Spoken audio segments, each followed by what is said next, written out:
ನಮಸ್ಕಾರ ಸ್ನೇಹಿತರೆ, ನ್ಯೂಸ್ ಶೋಗೆ ಸ್ವಾಗತ. ನಾನು ಶಿವರಾಜ್ ಬಾಣಂಕಿ. ಬೆನ್ನು ಅಂದರೆ ಬೆನ್ನು, ಒಂದು ಬ್ಯಾಗ್ ಕೂಡ ಎತ್ತಕ್ಕಾಗಲ್ಲ. ಇಲ್ಲ ಆಸ್ಪತ್ರೆಗೆ ಹೋಗಿ ಆಪರೇಷನ್ ಮಾಡಿಸಿಲ್ಲ ಅಂದರೆ ಭಾರೀ ಕಷ್ಟ. ಏನು ಬೇಕಾದರೂ ಆಗುತ್ತೆ, ಪ್ರಾಣ ಕುತ್ತು ಬರುತ್ತೆ, ಲಕ್ವ ಕೂಡ ಹೊಡಿಬಹುದು. ಮೊದಲು ಆಪರೇಷನ್ ಮಾಡಿಸ್ಬೇಕು ಸರ್, ಮಧ್ಯಂತರ ಜಾಮೀನು ಕೊಡಬೇಕು ಸರ್ ಅಂತ ವಕೀಲರು ಕೋರ್ಟ್ಗೆ ಕತೆ ಹೇಳಿದ್ದು. ಆದರೆ ಇದೆಲ್ಲ ನಾಟಕ ಅಂತ ಒಂದಿಷ್ಟು ಜನ ಹೇಳಿದ್ರು. ಒಬ್ಬ ವ್ಯಕ್ತಿಯ ಜೀವನದ ಪ್ರಶ್ನೆ ಅಂತ ಕೋರ್ಟ್ ಮಧ್ಯಂತರ ಜಾಮೀನು ಮಂಜೂರು ಮಾಡಿತ್ತು. 7 ವಾರ ಆಸ್ಪತ್ರೆಯಲ್ಲಿ ಕಳೆದ ನಂತರ ರೆಗ್ಯುಲರ್ ಬೇಲ್ ಕೂಡ ಮಂಜೂರು ಆಯಿತು ದರ್ಶನ್ಗೆ ರೆಗ್ಯುಲರ್ ಬೇಲ್ ಸಿಗ್ತಾ ಇದ್ದಂತೆ ದಾಸ ಆಸ್ಪತ್ರೆಯಿಂದ ಡಿಸ್ಚಾರ್ಜ್ ಆಗಿದ್ದಾರೆ. ಮುಂದೆ ಹಿಂದೆ ಎಲ್ಲೂ ಆಪರೇಷನ್ ಆಗದೆ ಮನೆಗೆ ಹೋಗಿದ್ದಾರೆ. ಹಾಗಿದ್ರೆ ದರ್ಶನ್ ಆಪರೇಷನ್ ಮಾಡಿಸದೆ ಡಿಸ್ಚಾರ್ಜ್ ಆಗಿದ್ದೇಕೆ ಅನ್ನೋದರ ಜೊತೆ ದೇಶ ವಿದೇಶದ ಸಾಕಷ್ಟು ಸುದ್ದಿಗಳನ್ನು ನೋಡೋಣ. ನೀವು ಸುದ್ದಿ ಅನ್ನದ ಸಬ್ಸ್ಕ್ರೈಬರ್ ಆಗೋದನ್ನ ಮರೆಯಬೇಡಿ. ಸ್ಯಾಂಡಲ್ವುಡ್ನ ಡಿ ಬಾಸ್ ದರ್ಶನ್ಗೆ ರೇಣುಕಾಸ್ವಾಮಿ ಕೇಸ್ನಲ್ಲಿ ಬೇಲ್ ಸಿಕ್ಕಿದೆ. 1.5 ತಿಂಗಳು ಆಸ್ಪತ್ರೆಯಲ್ಲಿದ್ದು ಕೋರ್ಟ್ಗೆ ಆಪರೇಷನ್ ದರ್ಶನ್ ಫಿಲ್ಮ್ ತೋರಿಸಿ ದಾಸ ಮನೆ ಕಡೆ ಹೋಗಿದ್ದಾರೆ. ಕೊಲೆ ಕೇಸ್ನಲ್ಲಿ ಬಳ್ಳಾರಿ ಜೈಲು ಸೇರಿದ್ದ ನಟ ದರ್ಶನ್ ತನಗೆ ಅಪಾರ ಪ್ರಮಾಣದ ಬೆನ್ನು ನೋವಿದ್ದು ಕೂಡಲೇ ಬೆಂಗಳೂರಿನಲ್ಲಿ ಶಸ್ತ್ರಚಿಕಿತ್ಸೆಗೆ ಒಳಗಾಗಬೇಕು ಎಂದು ಕೋರ್ಟ್ಗೆ ಜಾಮೀನು ಅರ್ಜಿ ಸಲ್ಲಿಸಿದರು. ಇದರ ವಿಚಾರಣೆ ನಡೆಸಿದ ಹೈಕೋರ್ಟ್ ದರ್ಶನ್ಗೆ ಮಧ್ಯಂತರ ಜಾಮೀನು ಮಂಜೂರು ಮಾಡಿತ್ತು. ಮಧ್ಯಂತರ ಜಾಮೀನು ಸಿಕ್ಕ ಬಳಿಕವೂ 49 ದಿನಗಳ ಕಾಲ ಆಸ್ಪತ್ರೆಯ ಬೆಡ್ ಮೇಲೆ ಹೊರಳಾಡಿ ಭರ್ಜರಿಯಾಗಿ ಸರ್ಜರಿ ಫಿಲ್ಮ್ ಅನ್ನ ದರ್ಶನ್ ತೋರಿಸಿದ್ರು. ಯಾವಾಗ ಹೈಕೋರ್ಟ್ ಈ ಕೇಸ್ನಲ್ಲಿ ರೆಗ್ಯುಲರ್ ಬೇಲನ್ನ ದರ್ಶನ್ಗೆ ನೀಡಿತ್ತೋ ಅಂದೇ ದರ್ಶನ್ ತಮಗೆ ಯಾವ ಸರ್ಜರಿ ಕೂಡ ಅಗತ್ಯವಿಲ್ಲ ಎಂದಿದ್ರು.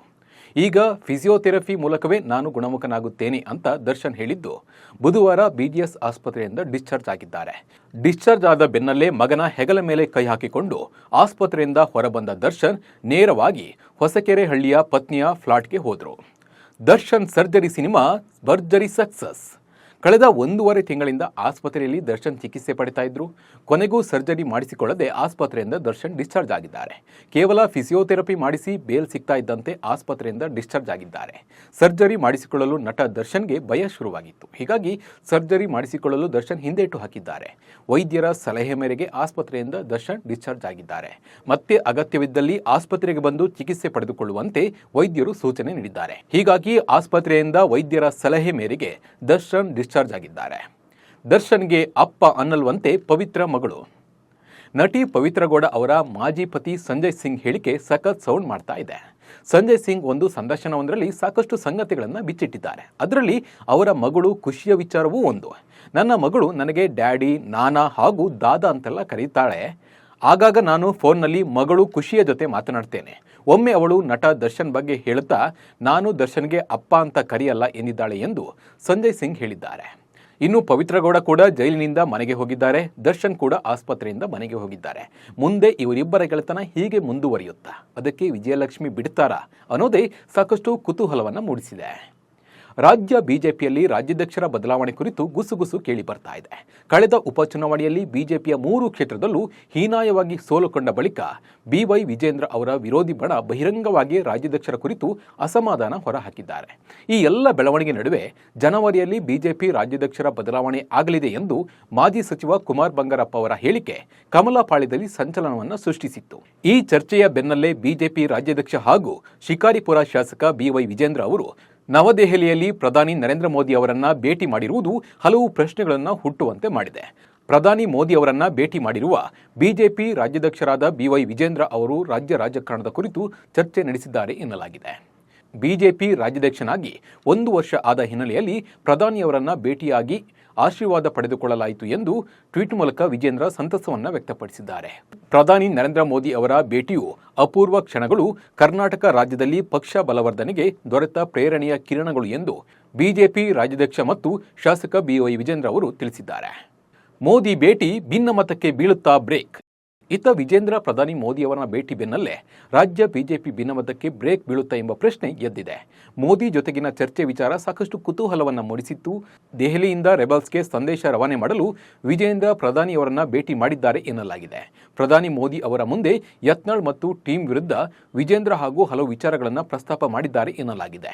ಯತ್ನಾಳ್ ಮತ್ತು ಟೀಮ್ ವಿರುದ್ಧ ದೂರು ನೀಡಿದ್ದು ಅಧಿವೇಶನದಲ್ಲಿ ಒಟ್ಟಾಗಿ ಹೋರಾಡ್ತಾ ಇಲ್ಲ, ವಕ್ಫ್ 2ನೇ ಹೋರಾಟದ ಸಮಾವೇಶ ಮಾಡುತ್ತಿದ್ದು ಪಕ್ಷದ ವೇದಿಕೆ ಬಿಟ್ಟು ಪ್ರತ್ಯೇಕ ಹೋರಾಟ ಮಾಡ್ತಿದ್ದಾರೆ ಎಂಬ ವಿಚಾರವನ್ನ ಮೋದಿಗೆ ತಿಳಿಸಿದ್ದಾರೆ ಎನ್ನಲಾಗಿದೆ. ಅಲ್ಲದೆ ಶಿಸ್ತು ಸಮಿತಿ ನೋಟಿಸ್ ಕೊಟ್ಟರು ರೆಬಲ್ಸ್ ಟೀಮ್ ಸುಮ್ಮನಾಗಿಲ್ಲ ಎಂಬ ವಿಚಾರವನ್ನು ಮೋದಿ ಗಮನಕ್ಕೆ ತಂದಿದ್ದಾರೆ ಎನ್ನಲಾಗಿದೆ.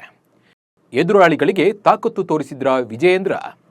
ಯತ್ನಾಳ್ ವಿಜಯೇಂದ್ರ ಭಿನ್ನಮತ ಹಲವು ಬಾರಿ ಹೈಕಮಾಂಡ್ ಅಂಗಳಕ್ಕೆ ಹೋಗಿ ಬಂದಾಗಿದೆ. ಆದರೆ ಯಾವುದೇ ಬದಲಾವಣೆ ರಾಜ್ಯ ಬಿಜೆಪಿಯಲ್ಲಿ ಕಾಣ್ತಾ ಇಲ್ಲ. ಈ ಎಲ್ಲ ಬೆಳವಣಿಗೆಯ ಮಧ್ಯೆ ವಿಜಯೇಂದ್ರ ಅವರು ಮೋದಿಯವರನ್ನ ಭೇಟಿಯಾಗಿದ್ದು ಮಹತ್ವವನ್ನು ಪಡೆದುಕೊಂಡಿದೆ. ಯಾಕಂದ್ರೆ ಸಡನ್ ಆಗಿ ಹೋಗಿ ಭೇಟಿ ಮಾಡಿದ್ದು ಎದುರಾಳಿಗಳಿಗೆ ಟಾಂಗ್ ಕೊಡೋಕೆ ಅಂತಲೇ ರಾಜಕೀಯ ಪಡಸಾಲೆಯಲ್ಲಿ ಚರ್ಚೆ ಆಗ್ತಾ ಇದೆ. ಮೋದಿ ಮತ್ತು ನನ್ನ ಸಂಬಂಧ ಚೆನ್ನಾಗಿದೆ, ನನ್ನ ಬಿಜೆಪಿ ರಾಜ್ಯಾಧ್ಯಕ್ಷರ ಪಟ್ಟದಿಂದ ಕೆಳಗಿಳಿಸೋಕೆ ಯಾರಿಗೂ ಆಗಲ್ಲ ಅಂತ ವಿಜೇಂದ್ರ ಸಂದೇಶ ರವಾನೆ ಮಾಡಿದಂತೆ ಮೇಲ್ನೋಟಕ್ಕೆ ಕಾಣ್ತಾ ಇದೆ. ವಿಜೇಂದ್ರ ರೆಬಲ್ ನಾಯಕರ ಬಗ್ಗೆ ಮೋದಿಗೆ ಏನು ಹೇಳಿದ್ದಾರೆ, ರಾಜ್ಯಾಧ್ಯಕ್ಷರು ದೂರಿಗೆ ಪ್ರಧಾನಿಯವರು ಯಾವ ರೀತಿಯ ಮದ್ದನ್ನು ಅರಿತಾರೆ ಅನ್ನೋದನ್ನ ಕಾದು ನೋಡಬೇಕಿದೆ. ಅಮೆರಿಕದ ನಿಯೋಜಿತ ಅಧ್ಯಕ್ಷ ಡೊನಾಲ್ಡ್ ಟ್ರಂಪ್ ಭಾರತಕ್ಕೆ ಬೆದರಿಕೆ ಹಾಕಿದ್ದಾರೆ. ಭಾರತದ ವಿರುದ್ಧ ಅತಿ ಹೆಚ್ಚು ತೆರಿಗೆ ವಿಧಿಸುವ ಎಚ್ಚರಿಕೆಯನ್ನು ಕೂಡ ಈ ಮೂಲಕ ನೀಡಿದ್ದಾರೆ. ಮೂಯಿಗೆ ಮೂಯಿ ಎಂಬ ಭಾಷೆಯಲ್ಲೇ ಮಾತನಾಡಿರುವ ಟ್ರಂಪ್ ಅವರು, ನಮ್ಮ ಉತ್ಪನ್ನಗಳ ಆಮದಿಗೆ ಹೆಚ್ಚು ತೆರಿಗೆ ವಿಧಿಸಿದರೆ ನಾವು ಅಷ್ಟೇ ಪ್ರಮಾಣದ ತೆರಿಗೆ ವಿಧಿಸುತ್ತೇವೆ. ನಾವು ತೆರಿಗೆ ವಿಧಿಸೋಣ, ಅವರೂ ವಿಧಿಸಲಿ. ಬಹುತೇಕ ಎಲ್ಲದಕ್ಕೂ ಅವರು ನಮಗೆ ಹೆಚ್ಚಿನ ತೆರಿಗೆ ವಿಧಿಸುತ್ತಿದ್ದಾರೆ, ಆದರೆ ನಾವು ಮಾತ್ರ ಅವರಿಗೆ ತೆರಿಗೆ ವಿಧಿಸುತ್ತಿಲ್ಲ ಎಂದು ವರದಿಗಾರರೊಂದಿಗೆ ಮಾತನಾಡಿರುವ ಟ್ರಂಪ್ ಅಸಮಾಧಾನ ಹೊರಹಾಕಿದ್ದಾರೆ. ಚೀನಾ ಪ್ರವಾಸದಲ್ಲಿರುವ ರಾಷ್ಟ್ರೀಯ ಭದ್ರತಾ ಸಲಹೆಗಾರ ಅಜಿತ್ ದೋವಲ್ ಚೀನಾದ ವಿದೇಶಾಂಗ ಸಚಿವ ವಾಂಗ್ ಯಿ ಅವರೊಂದಿಗೆ ಮಾತುಕತೆ ನಡೆಸಿದರು. ಎಲ್ಎಸಿಯಲ್ಲಿ ಶಾಂತಿ ಸ್ಥಾಪನೆ ಮತ್ತು ಪೂರ್ವ ಲಡಾಖ್ನಲ್ಲಿನ ಮಿಲಿಟರಿ ಬಿಕ್ಕಟ್ಟಿನಿಂದಾಗಿ ಕಳೆದ 4 ವರ್ಷಗಳಿಂದ ಸ್ಥಗಿತಗೊಂಡ ದ್ವಿಪಕ್ಷೀಯ ಸಂಬಂಧಗಳ ಮರುಸ್ಥಾಪನೆಗೆ ಸೇರಿದಂತೆ ಹಲವು ವಿಷಯಗಳ ಕುರಿತು ದೋವಲ್ ಚರ್ಚಿಸಿದ್ದಾರೆ. ಲಡಾಖ್ನಲ್ಲಿ ಭೂಕುಸಿತದಿಂದ ಬೆಳಗಾವಿ ಜಿಲ್ಲೆಯ ಗೋಕಾಕ್ ತಾಲೂಕಿನ ಇರನಟ್ಟಿ ಗ್ರಾಮದ ಸೈನಿಕ ಮಹೇಶ್ ಮೃತಪಟ್ಟಿದ್ದಾರೆ. ಡಿಸೆಂಬರ್ 14ರಂದು ಕರ್ತವ್ಯದಲ್ಲಿದ್ದಾಗ ಈ ದುರ್ಘಟನೆ ಸಂಭವಿಸಿದೆ. ಅವರ ಪಾರ್ಥಿವ ಶರೀರವನ್ನು ಸಕಲ ಸರ್ಕಾರಿ ಗೌರವದೊಂದಿಗೆ ಸ್ವಗ್ರಾಮಕ್ಕೆ ತರಲಾಗಿತ್ತು. ಬುಧವಾರ ಸಕಲ ಸರ್ಕಾರಿ ಗೌರವದೊಂದಿಗೆ ಹುಟ್ಟೂರಿನಲ್ಲಿ ಮಹೇಶ್ ಅವರ ಅಂತ್ಯ ಸಂಸ್ಕಾರ ನೆರವೇರಿತು. 2 ತಿಂಗಳ ಹಿಂದಷ್ಟೇ ಸೈನಿಕ ಮಹೇಶ್ ಅವರ ನಿಶ್ಚಿತಾರ್ಥ ಕೂಡ ಆಗಿದ್ದು, ಮದುವೆ ದಿನಾಂಕ ಕೂಡ ನಿಗದಿಯಾಗಿತ್ತು. ಆದರೆ ಲಡಾಖ್ನಲ್ಲಿ ನಡೆದ ದುರಂತದಲ್ಲಿ ಮಹೇಶ್ ವೀರ ಮರಣವನ್ನು ಹೊಂದಿದ್ದಾರೆ. ಆರೋಗ್ಯ ಸಮಸ್ಯೆಯ ಕಾರಣದಿಂದ ಹ್ಯಾಟ್ರಿಕ್ ಹೀರೋ ಶಿವರಾಜ್ ಕುಮಾರ್ ಶಸ್ತ್ರಚಿಕಿತ್ಸೆಗಾಗಿ ಅಮೆರಿಕಕ್ಕೆ ಪ್ರಯಾಣ ಬೆಳೆಸಿದ್ದಾರೆ. ಅನಾರೋಗ್ಯದ ಕಾರಣಕ್ಕಾಗಿ ಅಮೆರಿಕದಲ್ಲಿ ಶಸ್ತ್ರಚಿಕಿತ್ಸೆಗೆ ಒಳಗಾಗಲಿದ್ದಾನೆ ಎಂದು ಶಿವರಾಜ್ ಕುಮಾರ್ ಅವರು ಈ ಹಿಂದೆ ತಿಳಿಸಿದರು. ಅಮೆರಿಕದ ಫ್ಲೋರಿಡಾ ರಾಜ್ಯದಲ್ಲಿರುವ ಮಿಯಾಮಿಯಲ್ಲಿ ಡಿಸೆಂಬರ್ 24ರಂದು ಶಿವರಾಜ್ ಕುಮಾರ್ ಅವರು ಶಸ್ತ್ರಚಿಕಿತ್ಸೆಗೆ ಒಳಗಾಗಲಿದ್ದಾರೆ.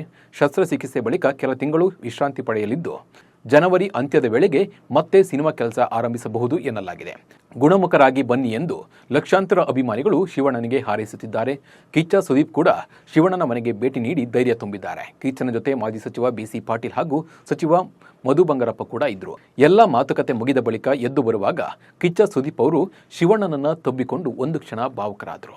ಭಾರತದಿಂದ ನಾರ್ವೆ ದೇಶಕ್ಕೆ ಬೃಹತ್ ಶಿಪ್ ರವಾನೆ ಸಿದ್ಧವಾಗಿದೆ.